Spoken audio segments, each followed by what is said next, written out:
I'm Mimika Cooney and welcome to Mimika TV, the creative's place to build a brilliant business. Our show is brought to you by Capture School, the place for creatives to learn about business, marketing and social media. The easy to follow online video courses and interviews will help you save time, make more money and give you the freedom to do the things you love. Go to captureschool.com and sign up today. Today we're talking about how to use clever dating techniques to build your business. Jordan Harbinger has always had an affinity for social influence, interpersonal dynamics, and social engineering. He helped private companies test the security of their communication systems, working with law enforcement agencies before he was old enough to drive. Jordan has spent several years abroad in Europe and countries like South America, Eastern Europe, and the Middle East, and speaks several languages. He's worked for governments and NGOs, traveled through war zones, and has been kidnapped twice. He tells you the only reason he's still alive and kicking is because of his ability to talk his way in and out of any situation. As the founder of the Art of Charm Academy and podcast host, Jordan shares his experience and systems with students and clients who want to become extraordinary. So welcome, Jordan. Welcome to Mimika TV. I'm so honored to have you here. Thanks for the opportunity. I appreciate it. Yeah, it's been awesome. Well, you and I got to know each other through one of Andrew Warner of Mixergy. He has a private group that we've been going through, and it's great to see other like-minded business entrepreneurs who are going for the same goal about helping and empowering people to live their best lives. So tell me a little bit about how you got started. I know what we've mentioned is you do a podcast show and you have your own academy. But before you got to that part, tell us a little bit how you started in your journey, because you got kidnapped twice. That's an interesting story. Yeah, that I'll skip for now, but I definitely talk about it on the show in a little more depth, but it's a massive buzzkill, so I'll let people who are interested in that seek it out on the site. But I started because I used to be a Wall Street attorney, and I worked for this guy named Dave.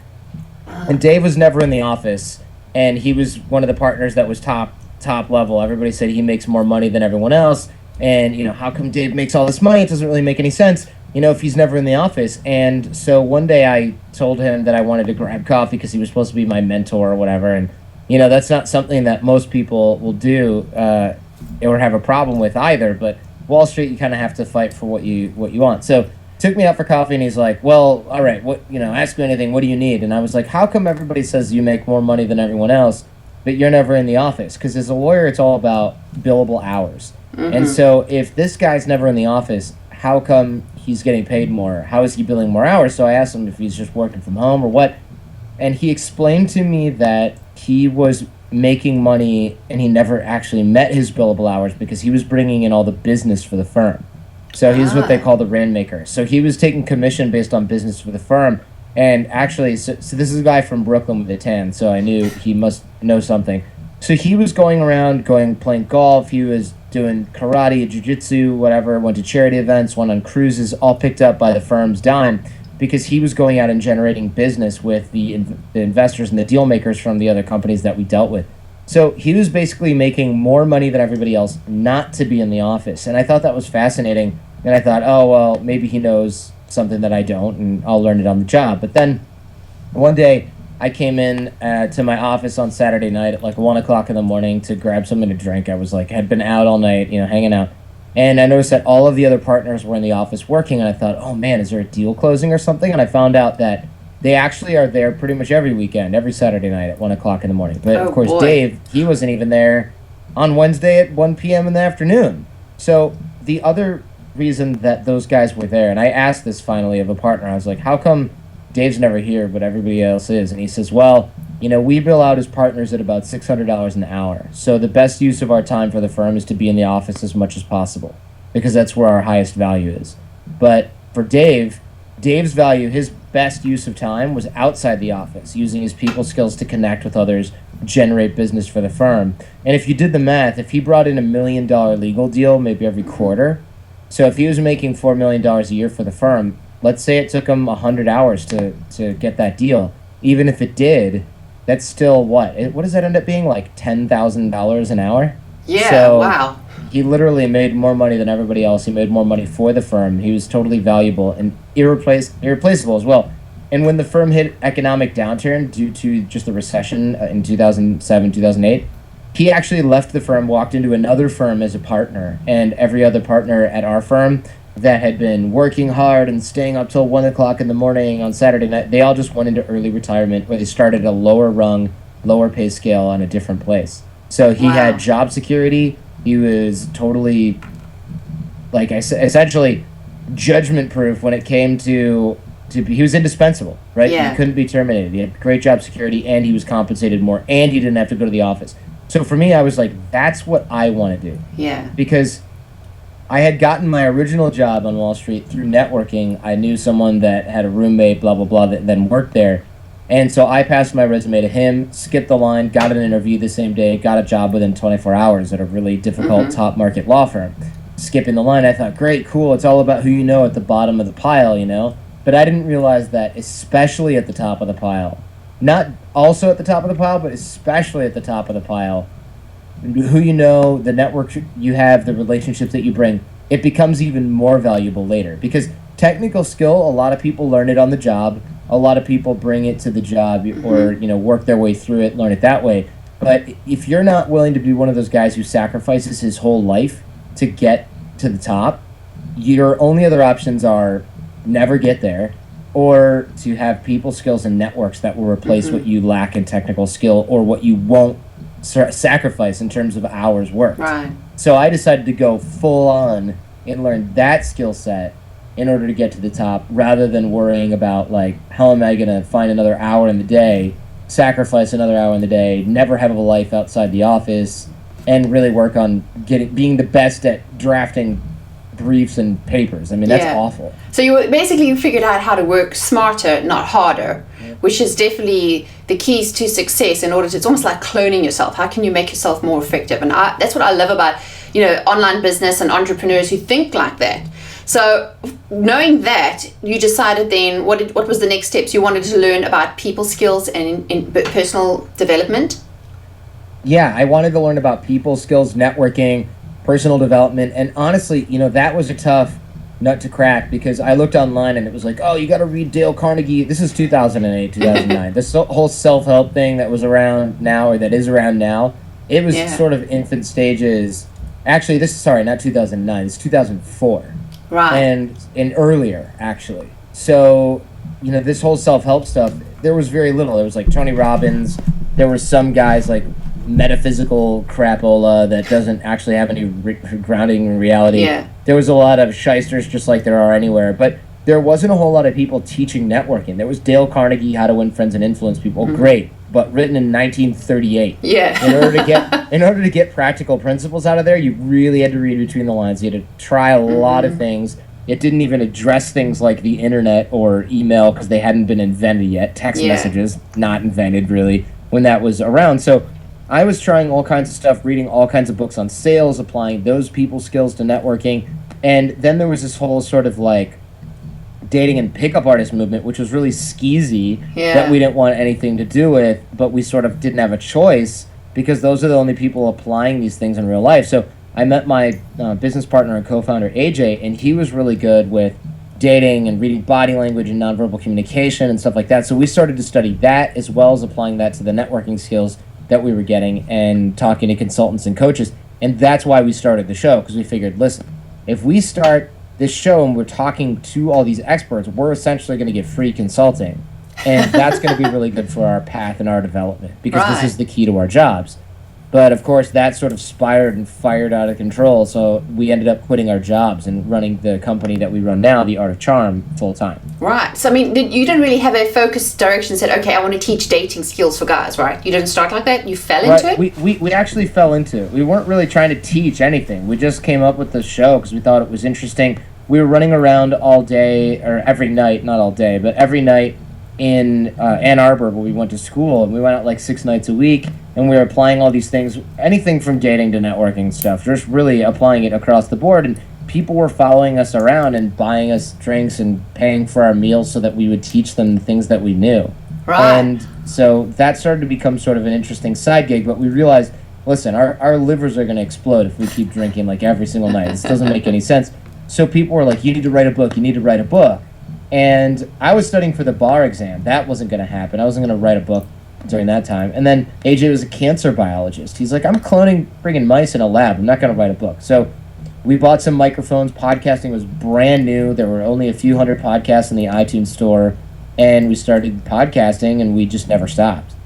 So you've kind of just built it organically, which is what I love, because you find a need and people start to ask you about things, which is the essential epitome of why you start a business, is there's find a need and fill it. But what I find interesting is that it's almost like, were you in that situation where you were dating yourself, trying to find a girlfriend, and you kind of learned these things on the way and then sort of apply them to business? Yeah, I mean, we had been learning a lot of things on our own. We've been applying a lot of things on our own as well. And people kept saying, all right, I want to learn this, I want to learn this, I want to learn this. And eventually it was like, well, we're charging you drinks. All right, now we're charging you drinks and you have to pay for our dinner. All right, now you want to hang out with us all afternoon and you want us to actually coach you. Fine, it's $100 an hour. And people are like, okay, I don't care. And we realized, wait a minute. We get these mortgage bankers and stuff that make millions of dollars. They're like, it's only $100 an hour? Sure, here's $5,000. Wow. I want to talk every week for 2 hours. And it's like, wait a minute, you just bought a year of coaching. Wow. So we started raising our prices, and then we started getting people writing in and being like, hey, I want to come and learn from you in person. So we started charging $200 an hour. And, it just kept spiraling. And eventually I moved to New York to work on Wall Street, and I kept getting people writing and wanting coaching. So me and AJ hired Johnny, who's still the head instructor here at the Art of Charm. It's been 8 years now. And he basically moved into my apartment in New York, set up a classroom in my living room. And we had guys who were like, listen, I'll give you $5,000 if I can stay with you guys for a week in New York. And I was like, I think we accidentally started a business.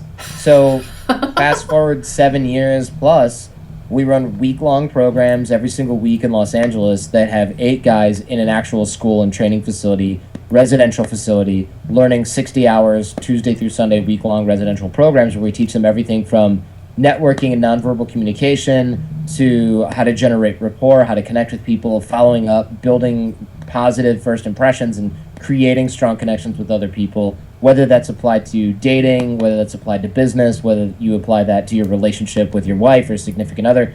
We teach that stuff every single week here in Los Angeles, and that's the Art of Charm. That's the core. Aside from the podcast, of course, by the same name, that's the core of what we do. Wow. So you kind of really helping people figure out these things, because it is, and that's why I said with the title, is that a lot of business, and I think there's a mistake a lot of business owners do, whether you're a small or a large company, is especially now in the new era of digital marketing and permission-based marketing, is people take the wrong approach when it comes to prospecting for clients. Because it's like the story of a pretty girl sitting in a bar and a guy comes up to her and says, hey honey, you want to get married? She's going to turn around and slap him and say, do I know you? Weirdo, get away, ew, creepy. And it's the same adage we do with marketing and our businesses. Wouldn't you say? people go up to you and they're trying to shove something in your face. They haven't built that rapport and kind of warmed you up. Yeah, well, most people think that there's two sort of views on networking, right? A lot of people, and whenever I give talks to organizations or something like that on networking, I always say, who here loves networking? And 2 people raise their hand. And one of them is the most obnoxious person in the room, and the other one is the most charismatic person in the room that everyone likes, right? And they like it for different reasons. The obnoxious guy likes it because he thinks he's important and he's throwing business cards in everyone's face. Mm-hmm. And the charismatic guy likes it because he looks at it and he's like, this is fun. I'm meeting all these awesome people, and I'm helping them, and they're helping me. This is great. And then the other 98 people in the room, I'm like, okay, so you don't like networking. They all raise their hand because it's a dirty word, because they're not charismatic enough necessarily to enjoy the process, or they don't have the process down, and they're also not obnoxious enough to think that throwing a business card in someone's face is a great way to generate a relationship. So where most of us fall on the scale is somewhere in that 98%, where we're like, I don't want to just call Mimika and be like, hey, can you do this favor for me? Because I'm afraid of rejection, or I'm afraid you'll say no. But, getting into that 1% of people that really gets it and saying, hey, Mimika, I have this great idea for something that'll probably help you. Also, I want to introduce you to somebody else. And then 6 months later, maybe I do that a few times. 6 months later, maybe I need something and you're just the right person to provide it. It's not weird to ask you that favor. And so one of the questions that I always ask my audience is, how many of you think it's weird to ask somebody for help? And most people will raise their hand. Or how many of you people have ever asked someone for help and it felt weird? And everybody raises their hand. And then I say, great, how would it feel to ask someone for help when for the past 2 months you've been helping them sporadically with something else? And everyone's like, well, no, it's fine, right? Then it's totally fine. So the idea is to constantly be helping people with things, helping them get what they want. And you don't have to, I don't mean you have to dedicate your life and do free labor for other people's companies every day, but I mean, if I find somebody that is a great fit for helping somebody else in my network, I plug those people together. And I actually set this up in the beginning of every week. I'm doing this every Monday, emailing people, plugging them into each other, increasing other people's networks, increasing other people's business. And I do that habitually, and I do it in an organized way. Because then when I need something from them, I don't go, oh, now I've got to ask that guy, and it's going to be weird, and what if they say no?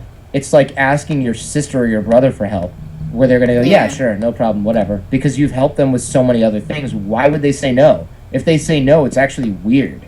So it's like building a relationship where you first got to get, and it comes down to the whole know, like, and trust factor. So whether you're dating a girl or you're dating a guy or you're trying to find a new prospect, what kind of tips, if we had to break it down, so what would the first thing that you would say to people if someone who's an entrepreneur, a solopreneur, who's trying to build their business, they can't seem to figure out why people are not calling them, or they can't get enough clients, they just kind of don't figure out, what would you say would the first thing that you would do?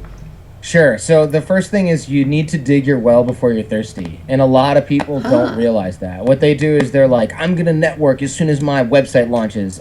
You know what? Actually, my website launched, but I'm going to build up my list, and also I want to have my product ready to go. Oh, well, you know, my sales funnel needs to be finished first, and then I'll start networking. The problem is, if that day ever comes where they actually start networking, it's far too late. Because the time that you needed, the best time to start networking is 10 years ago.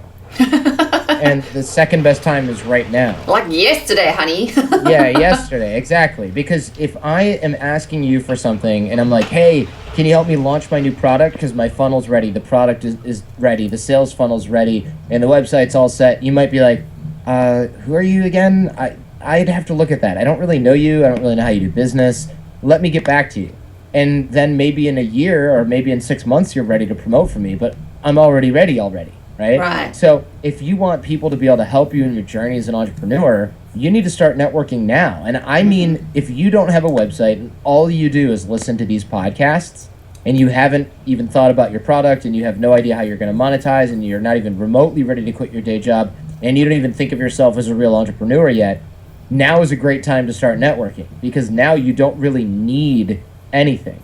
And that's the best time to be asking and helping other people what you can do for them, because then you're not desperate, right? Because nobody likes somebody who's desperate. It's kind of like, ugh.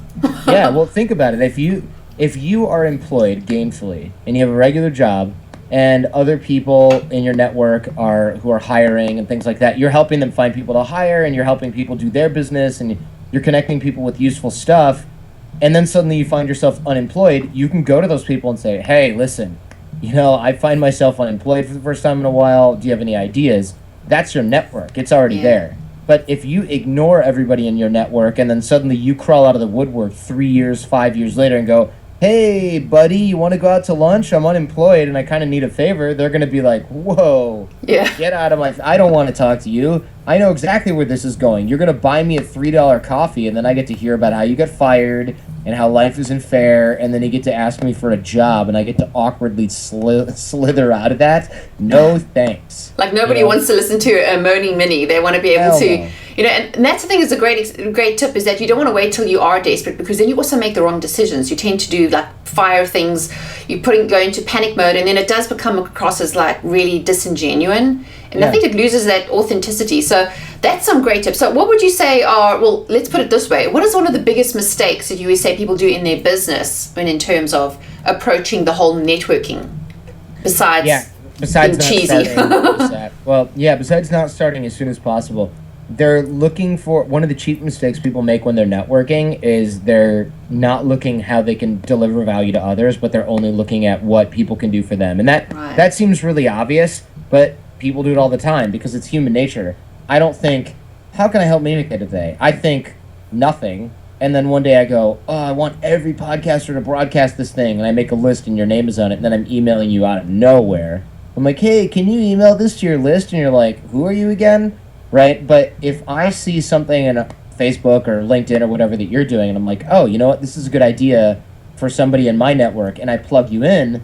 Now I've helped them, I've helped you, and you both kind of, quote unquote, owe me one, right? But I don't need to, I'm not looking for anything. Well, it's the whole concept of reciprocity, right? Is people are compelled that, and not that you're giving because you know you want to get payback. I think that is also the wrong attitude, because people can smell that a mile away. If you are just giving them something because you want to ask them for something, it's the same thing like with dating. So if you have a guy who walks into the art of charm and he wants to know, how do I take my business to where people actually like me? What would you say would be a good tip for them to make themselves more likable? Yeah, I mean, you have to be constantly helping other people get what they want, because quite frankly, and people might lambast me for this, but I do speak the truth. I don't care about what other people want right away. I mean, it's we're human. We're not wired like that. I care what certain people want, like the people in my family and my girlfriend and things like that, and my business partners. But other than that, I'm really not thinking, I really hope that, like one of my good friends, John Corcoran, I'm really hoping that John Corcoran's happy today. Let me reach out and see if I can help him with anything. I mean, sometimes I do that, but usually something falls in my lap. I think of him and I hook him up with that. Right. Kind of like, check this cool podcast I heard about. Yeah. Or, look at this awesome book I just read. And, you got to read it. Like something like a girl would tell her girlfriend, or a guy would tell his friend while he's playing a game of golf, right? Something like that. Well, yeah, something like that. That can work at the low level. But at the entrepreneur level, I want to help people make money. Because then they go, all right, Jordan just made me $8,000. What can I do to keep that flowing in my direction? And I want the same thing. I want more publicity. I want more PR. I want more attention on my brand and on my show. I want more sales of my products and services. So if someone helps me do that, then reciprocity, I'll help them do the same thing. But I'm also looking for ways to make other people money all the time. Because, maybe I'll send them an interesting article, but would you rather I send you a really cool article on entrepreneur.com that you then feel compelled to read, or would you rather I send you a client that spends $5,000 on your products and services? I mean, at the end of the day, that's how real business people are thinking. Like the goodwill stuff, that's all fine and good if you don't have money or clients to throw at them. But ideally, help people make money. That's what we need to survive. It's why we're here. Yes, the creatives watching the show and the artists love it, have like a love of the game, right, for photography or creating something. That's great. But at the end of the day, if I can introduce them to somebody that's going to change the way they do business, or just get them something that makes them money, I'm much more memorable than the guy who sent them a really cool Inc. or entrepreneur.com or cool LinkedIn share, right? Yeah. That guy falls into oblivion, and after 30 of them, maybe they recognize the name. But between that, if I send somebody the equivalent of a check for $5,000, they're not going to forget me anytime soon. Exactly. And I mean, would you say in terms of market that I've heard this related before, it's like the network of 90, like trying to keep up, because it's hard to try to keep up with everybody, but do you feel it's important to have maybe a closer knit of a small amount of people that are really, that on a deeper level? Would you say that works better? Yeah, of course. I mean, there's the saying, you only go as high as your 5 closest friends. I totally believe that. But also, having real the best way to network is to be actual friends with a lot of the people in your network, not just be like, hey, touch point, work this angle, work that angle. I mean, for example, when friends are in town in my network, like let's say Ramit Sethi is going to be in Los Angeles and I'm in Los Angeles, we'll get together and we'll have breakfast, right? It's not like we don't spend breakfast figuring out how to make each other money. We talk about that stuff because we're obsessed with business, so that shakes out. But it's not the whole focus, and it's not the point of the meeting directly, right? And that happens with everybody in my network. If somebody is in my sort of close-knit circle of friends, there's a 90% chance that person is tangentially related to the art of charm, just because that consumes me for the most part. People who aren't related to my business at all, they have those, but they take lower priority because I'm constantly obsessed with building the art of charm. So, yes, I believe that there's a reason to have a closer network of people, but really it's easy just to have real friends and not think about it all in terms of networking and transactional stuff. Exactly. If those overlap, it's completely fine. Well, like Mama always said, you got to be a friend if you want, to get friends, you got to be a friend. So it's kind of like, not rocket science that we don't have to act all weird just because now we're putting on our business suit and we have to go meet prospects. And I think it takes us from being slimy salespeople to actually genuine people who are interested and what other people say. And like you mentioned earlier, to quote Dale Carnegie, be interested in get the other person what they want, and then you'll get what you want. So that's really relatable to life and to business. But we've talked a lot about the art of charm, and we want to remind everyone who's listening that Jordan has kindly donated to this week's goodie giveaway, which is a 1-month membership to the Art of Charm Online Academy worth $67. So I'm actually going to give away the whole thing. Sorry to interrupt. I'm you are? Give away the whole awesome. Thing. Yeah, I'll just give them the whole thing, because honestly, it's more of a pain for me to and also, what a tease. Give them 1 month. Forget it. I'm going to give them the whole thing. I think it's worth like $400. Oh, wow. Care. Well, that's impressive. Yeah. Well, there you go. We have a $400 awesome product that Jordan is, and even though primarily when you go to the site, it's about how men can become extraordinary by learning manners and being charming, there are so much good stuff that you could learn as a business owner, even if you're a girl. I know you can definitely get some value out of it. So go ahead and enter our goodie giveaway. Remember, you only have 7 days to enter, so you got to hustle, and be in it to win it. And I always like to, give people encouragement to go and check things out. Like if you like the video, you need to click like and subscribe and share it with your friends. And remember to reach out. Like, you're on Facebook, right? Facebook, Twitter. What's your favorite platform? Oh yeah, I'm on both Facebook and Twitter. I'm the Art of Charm on Twitter. At the Art of Charm, you'll see that there, and then people can just add me on Facebook, because I mercilessly cut out people who don't reply to messages, so I still have friends based on there. Well, there you go. If you want to reach out to Jordan, go and stalk him on Facebook and send him a tweet and tell him what exactly you got out of our interview. Because I always like to get people to take action, because our audience enjoys being able to take and learn these experiences. And you've got a ton of experience that you've kindly donated and what you've offered us, and just the value you've given us today. So I'm going to say thanks for that.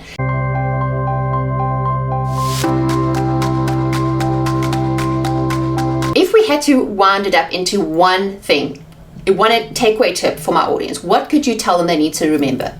Sure, I would say leave everything better than you found. Leave everyone better than you found them. So if you're interacting with anyone, and I mean the barista at Starbucks all the way to someone in a business setting, figure out how you can improve them just a little notch. And people will always feel good if you're doing that, and getting people to feel good around you is the key to getting them to like you and trust you and respect you, and that is good for business. Definitely. Well, that is some awesome tips that relates to business and to life, just becoming more likable, and just, instead of always thinking about what's in it for me, you think about what's in it for someone else. And, exactly. Just being able to share, like, I'm like, oh, look at this. This is a cool thing. Oh, got to share this too. Like in the Andrew's group, I'm like, oh, this is a cool thing. You have to check this out.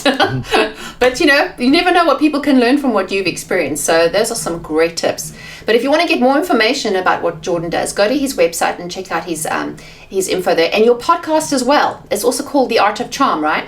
That's right. It's The Art of Charm, and you can find, we've got like 400 hours of audio there. So yeah, definitely check that out. I talk about networking all the time. I give a lot of practical how-to. That's really what we do on the show, is all about practical how-to. So you won't get any just put yourself out there. I don't do that. I'm like, here is the way that you do it step by step, because otherwise it's useless. Actionable tips that you can actually take away and use today. So I'm all for that. So go ahead and listen to it, and also remember to leave a review. So while you're listening to The Art of Charm, leave a review and let us know that you got to listen to Jordan's show, and ours as well. Mimika TV is also on iTunes. So go ahead and leave a review and your comments. We'd love to hear what our audience has to say, whether you're listening to us on the road by Stitcher Radio, iTunes, or watching on YouTube or any of our embedded websites. Definitely let us know, because I would love to know your feedback. Any aha moments, any comments, let us know what you learned from what Jordan had to say, and share it with your friends. We love company. But before we wrap up, I mention to everyone, if you want some more great freebies that I only share with my newsletter community, go to mimikacooney.com and click on the freebies tab. I have a great download there. I think at the moment we have one called Branding Blueprint, which is really to help you define your direction of where you want to go. And I always like to leave my videos and our interviews with a bit of a pep talk, which is, you need to believe in yourself. You are worth it. You can do what you love and be paid for living it. So thanks again, Jordan. I so appreciate you taking time out of your very busy day to speak to our audience. And it's so nice to be able to chat to you in live time, right? That's right. Yeah, thank you for the opportunity. That's awesome. Well, thanks again, everyone. Until next time. Did you find your lipstick? Good shade of pink? Got to get some lighting to look Friday. Yeah, my dad's Greek, I'm South African, I'm a fruit salad.